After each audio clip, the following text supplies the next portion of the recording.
સમાચારમાં આગળ વાત કરી રાજકોટની તો રાજકોટમાં યુનિવર્સિટી નજીક દીપડો દેખાયાની ચર્ચા છે।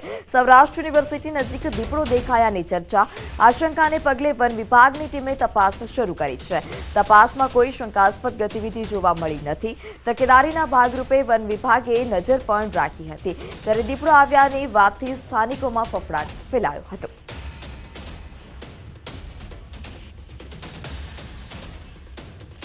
તો યુનિવર્સિટી નજીક દીપડો દેખાયાની ચર્ચા છે। વધુ માહિતી સાથે સંવાદદાતા હાર્દિક પણ છે। જે હાર્દિક, યુનિવર્સિટી નજીક દીપડો દેખાયો હોય તેવો સ્થાનિકોએ વાતચીત કરી હતી, સ્થાનિકોમાં ભય છે, શું સમગ્ર માહિતી? ચોક્કસથી પૃથા ફરી એક વખત દીપડાની દહેશત છે રાજકોટ પંથકમાં જોવા મળી રહી છે। અત્યારે અહીંયા આપણી સાથે સ્થાનિક લોકો પણ છે। હાલ આપણી સાથે અહીંયા માજી સરપંચ છે, આપણે એમની સાથે વાત કરીશું। એ પહેલા જે છે આ મુંજકા ગામના દ્રશ્યો બતાવવા માંગીશ કે અહીંયા જે છે ગઈકાલે રાતના સમયે દીપડો આવ્યો હોવાની ચર્ચા છે। આ વાતની જાણ થતાં વન વિભાગની ટીમે દ્વારા પણ તપાસ હાથ ધરવામાં આવી હતી। સવારના 5 વાગ્યા સુધી વન વિભાગ દ્વારા જે છે વિવિધ તપાસો કરવામાં આવી હતી। હાલ આપણી સાથે માજી સરપંચ છે। આ શું કહેશો, તમારા ગામમાં જે છે દીપડો આવ્યા હોવાની ચર્ચાઓ છે, તમને શું માહિતી મળી છે? હમણાં સાંજે 7 વાગે હમાસા મળ્યા કે દીપડો આપણા ગામમાં આવ્યો છે, નવસારી પાસે હતો એવા હમાસા મળ્યા। કોઈક 4 વ્હીલમાં પણ ભટકાણો એવા સમાચારમાં મળ્યા છે। પછી યુનિવર્સિટી કેમ્પસમાં વહી ગયો છે, પછી દેખાણો નથી। રાતે હમાસા હતા, 7 વાગે અમારા ગામમાં આવ્યો મુંજકામાં, એવા હમાસા અમને મળ્યા।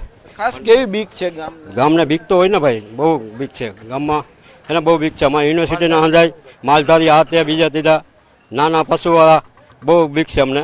એટલે આની કાંઈક વ્યવસ્થા કરે તો હા। વાજડી હતો, વાજડી અહીંયા આવ્યો, પહેલા વાગુદર હતો, વાગુદર અહીંયા આવ્યો, વાજડી આવ્યો, વાજડી મુંજકા આવ્યો, એવા અમને હમાસા છે। ચોક્કસથી શું કહેશો, એક દીપડો આવ્યો હોવાની વાત છે, તમારા ગામમાં માલધારીઓ પણ છે, માલધારીઓને કેવી ચિંતા? માલધારીઓને વધારે ચિંતા છે, માલધારીઓને વધારે ચિંતા છે, કારણ કે દીપડું ગમે ત્યારે 2 ગાયોના મારણ કર્યા છે આપણે વાગુદળમાં।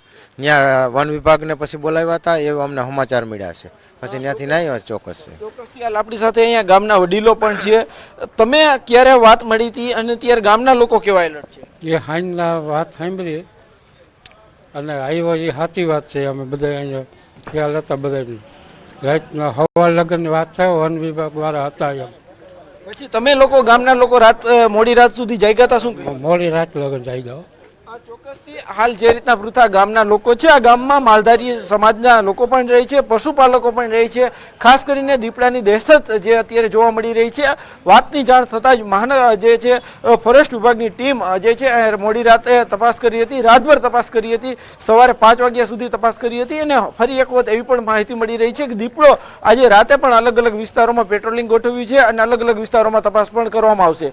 જી પૃથા। જી હાર્દિક, સમગ્ર માહિતી બદલ આભાર। તો યુનિવર્સિટી નજીક દીપડો દેખાવાની ચર્ચા છે, વન વિભાગની ટીમે હાલ અત્યારે તપાસ શરૂ કરી છે।